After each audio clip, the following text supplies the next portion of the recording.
Voilà, qu'est-ce que vous pouvez dire sur vos 5 dernières années là? Qu'est-ce qui vous est arrivé? Ben, j'étais, il n'y a pas longtemps, je viens de me rendre compte que j'étais victime de violences conjugales. Donc au début, ça a commencé par des coups, suite à l'alcoolisation de mon conjoint. Des coups, des insultes.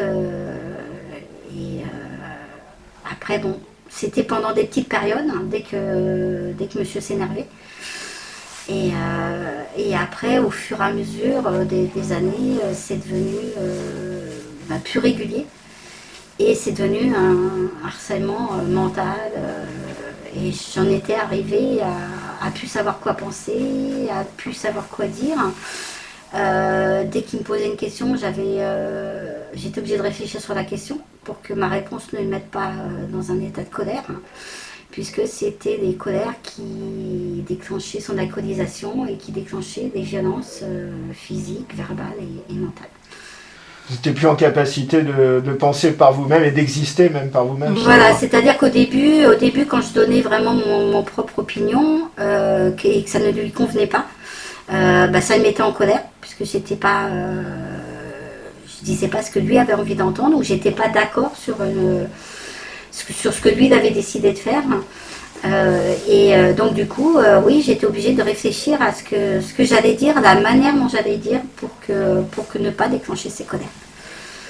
Mais vous vous sentiez, quelque part, vous vous sentiez, à ce moment-là, vous vous sentiez victime Non, ou pas du tout? on se rend pas compte. On se rend pas compte parce que il nous fait comprendre que on n'a pas forcément la bonne réponse, que lui, s'il attend ces réponses-là, c'est pour aller d'avant, c'est pour notre bien, c'est pour... Enfin voilà, donc... et puis, il nous fait aussi un peu culpabiliser en disant que on n'est pas quelqu'un qui va d'avant,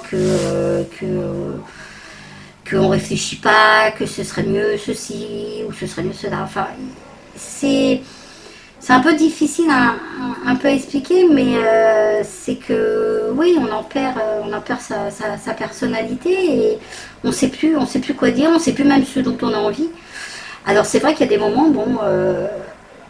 moi je suis quelqu'un qui a besoin de réfléchir. Par exemple, si on me dit tiens, lance-toi dans ça, j'ai besoin de réflexion. Mais lui, c'était à l'instant T.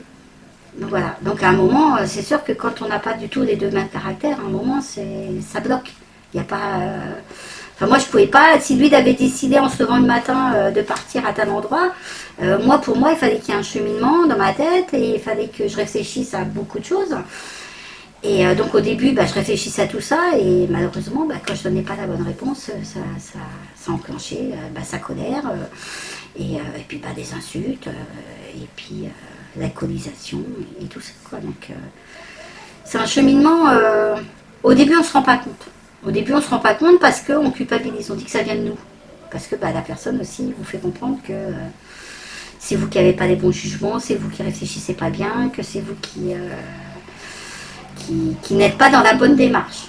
Voilà. Et donc au début, on ne se rend pas compte. Mais je pense que c'est au fur et à mesure, parce que y a des éléments qui se raccordent. Et c'est là qu'on se rend compte que oui, on n'est plus libre. Je pense que c'est ça, on n'est plus libre de donner son... Moi, c'est ce que j'ai ressenti. J'étais plus libre de donner ma propre opinion et de dire réellement ce que je voulais. Parce que je savais que malheureusement... dans un couple, on ne peut pas toujours être d'accord avec la personne et on a le droit aussi, on m'a fait comprendre aussi grâce à l'association que j'avais le droit de ne pas être d'accord. Mais j'en étais arrivée à un point où ce droit, je ne l'avais plus. Il fallait toujours que j'aille dans son sens et que toujours je dise amen à tout ce qu'il voulait pour justement ne pas déclencher ces situations-là. Quel a été le moment déclencheur en fait? Qu'est-ce qui a déclenché votre prise de conscience finalement et se dire il y a quelque chose de pas normal dans ce que je vis? J'ai vu, il y a déjà la publicité qui passe à la télévision. C'est là que, à force de voir la publicité, on se dit, il y a des choses similaires à moi. Il y a aussi des documentaires qui passent, des émissions sur différentes chaînes qui passent. Et quand on regarde ces émissions, on se dit, c'est bizarre parce que moi aussi, je suis la même chose.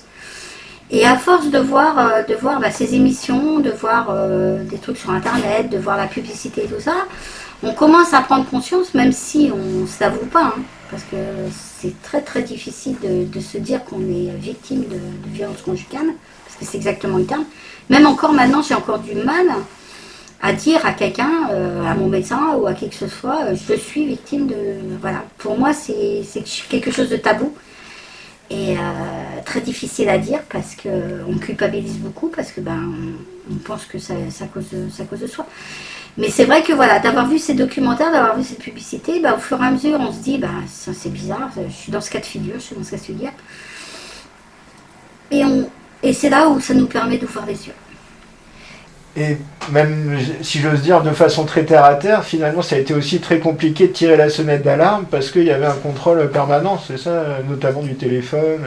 Voilà, je me suis rendu compte que derrière mon dos, il y avait une vérification de mon portable, qu'avec le journal d'appel des opérateurs, il avait la possibilité de savoir qui j'appelais, quand j'appelais.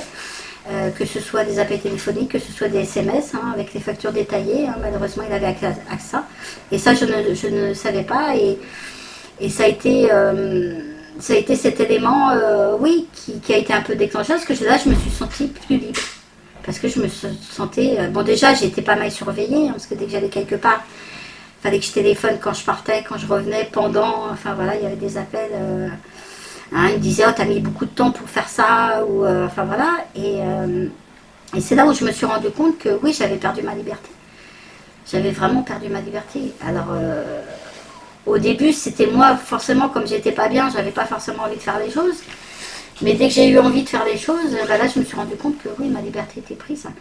Et donc, pour me sortir de là, la seule solution que j'ai eue, c'est de passer par mail, d'une boîte mail qu'ils ne connaissaient pas. Et là, j'ai réussi à trouver des gens qui m'ont aidé à m'en sortir. Et c'est ça qui m'a permis. Et si ces gens-là ne m'avaient pas contacté tous les jours pour prendre de mes nouvelles, quand je leur ai envoyé un mail un peu en SOS, en leur expliquant ce qui se passait, j'aurais pas réussi à m'en sortir. Parce que j'avais décidé de laisser tomber. J'avais essayé de joindre plusieurs associations, mais à chaque fois ça se passait par téléphone, ou sinon il fallait que je laisse des messages sur des répondeurs. Et je savais que si je laissais des messages sur des répondeurs, ces gens-là me rappelleraient, et qui me rappelleraient pendant sa présence, et que j'aurais été obligée de mettre le haut-parleur, parce que quand j'étais au téléphone, je devais mettre le haut-parleur. Et puis là, une fois que j'aurais raccroché, j'aurais eu des réprimandes. Est-ce que vous diriez que vous êtes sorti d'affaires là maintenant? Non. Non. Il y a toujours cette emprise. Il y a toujours cette emprise et il y a toujours aussi cette perte de confiance en soi. Parce que pendant X temps, il a contrôlé ma pensée, il a contrôlé mes gestes, il a contrôlé ma façon de penser. Et là, à l'heure actuelle, je suis plus capable de prendre mes décisions par moi-même. Voilà, je doute énormément et j'ai plus la confiance que j'avais avant. Avant de me poser une question, c'était oui, c'était non. Là, je me pose énormément de questions. Non, on peut pas s'en sortir comme ça du jour au lendemain. Il va falloir se reconstruire et réapprendre à vivre seul. Parce que malheureusement, voilà, c'est ça, c'est que j'avais perdu ma liberté et j'avais perdu le fait de vivre seule, par moi-même. C'est-à-dire que tout passait par lui, je ne voyais que par lui, que par ses décisions. Je le laissais prendre des décisions à ma place. J'avais perdu ma personnalité, quoi. C'est justement tout ce que va vous apporter la maison de soi, là, le départ de ce long processus. Déjà, la maison de soi m'a fait comprendre que j'étais une victime, que j'étais vraiment une victime de violence conjugale. Ils m'ont tendu la main, sans me juger et en me faisant comprendre que si j'y arrivais pas cette fois-ci, qu'ils seraient toujours présents. Et surtout, oui, ils m'ont fait prendre conscience dans la manière dont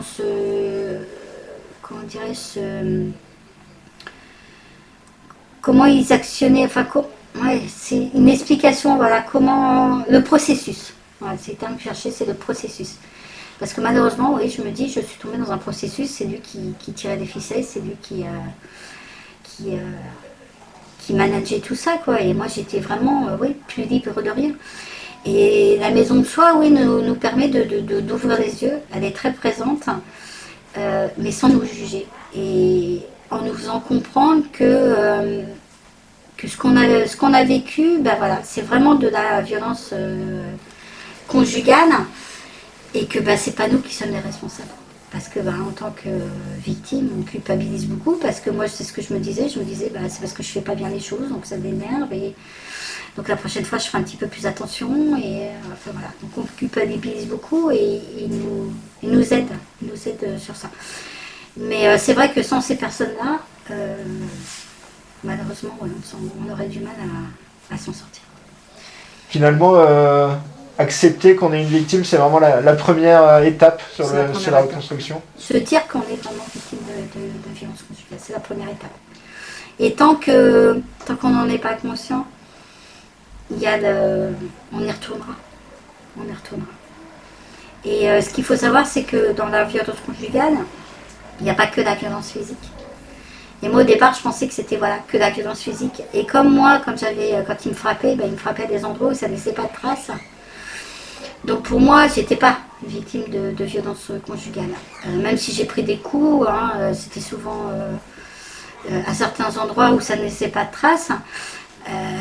Ben, on réalise pas. On réalise pas. Mais moi, pour moi, les coups, c'est très, très dur à encaisser.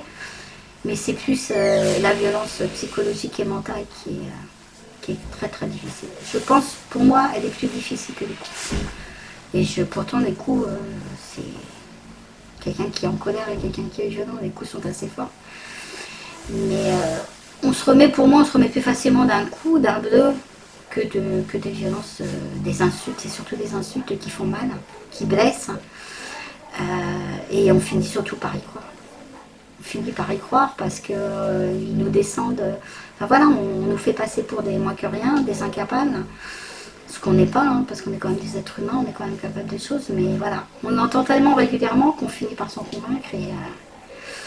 Et cette violence-là est très difficile à accepter surtout.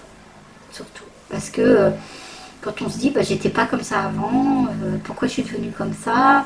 Et donc on se dit, bah, c'est sûrement à cause de moi, parce que comme je fais pas bien les choses, bah, ça m'énerve. Et puis, et c'est vrai que voilà, la maison de soi vous permet des associations comme ça, et ça vous permet vraiment d'ouvrir les yeux et de prendre conscience, des choses. Parce que voilà, elles ont l'habitude de s'occuper des personnes comme nous, et elles savent déjà comment ça va se passer et tout ça, et c'est assez perturbant.